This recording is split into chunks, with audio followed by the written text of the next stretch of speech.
Hello નમસ્કાર મિત્રો, મારું નામ કમલ સેન છે અને હું ભણતા એક પાર્ટ ટાઈમ જોબ માટે મહિલાઓના શરીરને બોડી મસાજ કરું છું. મેં મારા કામથી કેટલી મેડમ ગર્લ્સને ખુશ કરી છે. એના શરીરનું દર્દ હોય કે એમના ગુફાનું બધા દર્દ એકદમ મહેનતથી દૂર કરું છું. આ કામ કરતા કરતા મને એક હાઈ પ્રોફાઇલ લેડીનો મેલ આવ્યો. મને એડ્રેસ અને ટાઈમ દેવામાં આવ્યો હતો અને હું એ જગ્યા પર કહેવા સમય પહોંચી ગયો હતો. જે એક ફ્લેટ હતો એ ત્યાં મારી રાહ જોતી હતી. એ ખૂબ જ મસ્ત લાગતી હતી. એને જોઈને તો મારું મન ડોલવા લાગ્યું. એ નમકીન કાજુ અને ડ્રિંક લઈને આવી અને થોડી વાતો કરી અમે કપડાં બદલવા માટે ચાલ્યા. એને હવે એક પારદર્શી નાઇટી પહેરી હતી જેમાં એની બ્રા અને પેન્ટી સાફ દેખાતા હતા. એના સંતરા ખૂબ મોટા મોટા હતા. એની પેન્ટીમાં એની ગુફા પાવની જેમ ફૂલેલી હતી. એના કુલા પણ ખૂબ મોટા હતા.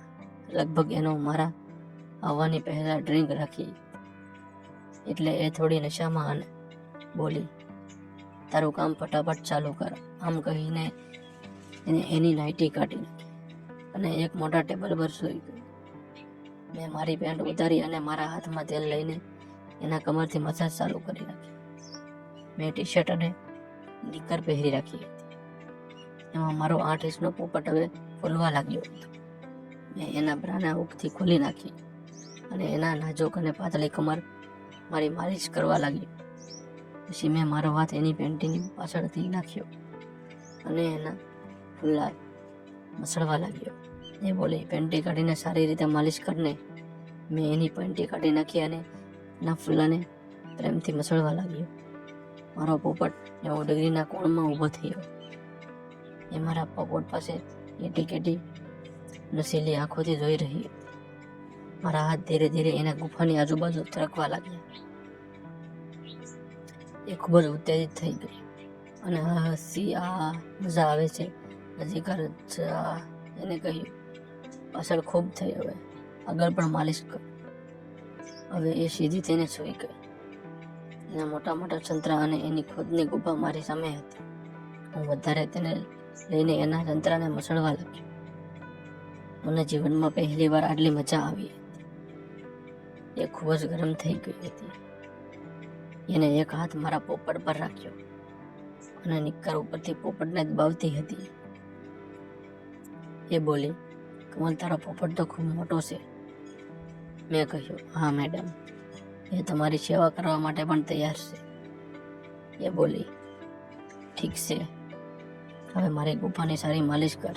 મેં તેલ લીધું અને એના મસ્ત ગુલાબી ગુફા પર લગાવીને માલિશ કરવા લાગ્યો. એને એના ગુફાના વાળ નાખ્યા હતા અને એની ગોરી બતાવી હતી. હું એના ગુફાના દાણાને મારા આંગળીમાં મસળવા લાગ્યો અને ઉદ્ધવ કરતી હતી.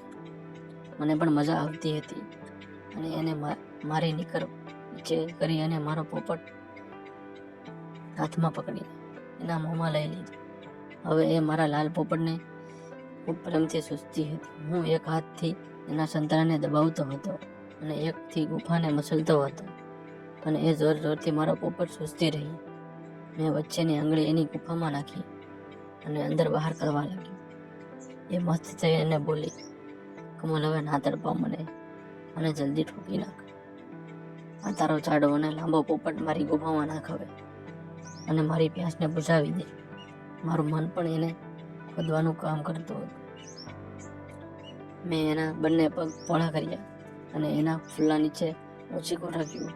એની ગુફા ઉપર આવી ગઈ. હું મારા પોપટને એની ગુફામાં જોર જોરથી ઘસવા લાગ્યો. એ બોલી, જલ્દી પોપટને અંદર નાખ. મેં પણ હવે મારો પોપટ ફટાફટ અંદર નાખ્યો અને મારા એક ઝટકામાં અડધો પોપટ અંદર ઘૂસી ગયો. મને ખૂબ દર્દ થયું અને એ બોલી, ધીરે ધીરે ના. હું ધીરે ધીરે ઠોકવા લાગ્યો અને એને પણ મજા આવતી હતી અને એ મારા વોટની જોર જોરથી સૂચવા લાગી. એ બોલી, કમલ, તારો પોપટ મારી ગુફામાં એકદમ ફિટ થઈ ગયો છે. મને આવો જ પોપટ જોતો હતો. એને મારો જોશ પતાર્યો. હું જોર જોરથી પોપટને અંદર બહાર કરવા લાગ્યો અને એને પણ ખૂબ મજા આવતી હતી. યસ યસ યસ બોલતી હતી.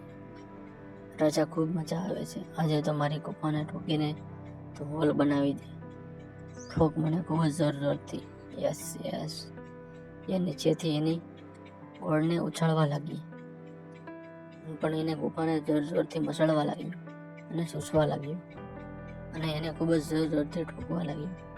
થોડી વાર પછી અમે આસન બદલ્યું અને મેં એને ઉલટી કરાવી નાખી. પછી મેં પાછળથી મારો પોપટ એની ગુફામાં નાખ્યો અને એના ફૂલાને ઘૂસતા ઘૂસતા એને ઠોકવા લાગ્યો. એ બોલી, વાહ મારા રાજા. હવે મારો પોપટ અંદર સુધી જઈ રહ્યો હતો. પછી એ પણ મારી સ્પીડ વધારે ફસ ફસ હક હક અવાજથી બેડરૂમ ભરાઈ ગયો. થોડી વાર પછી એ બોલી કે રાજા, મારું નીકળવા મને જોરથી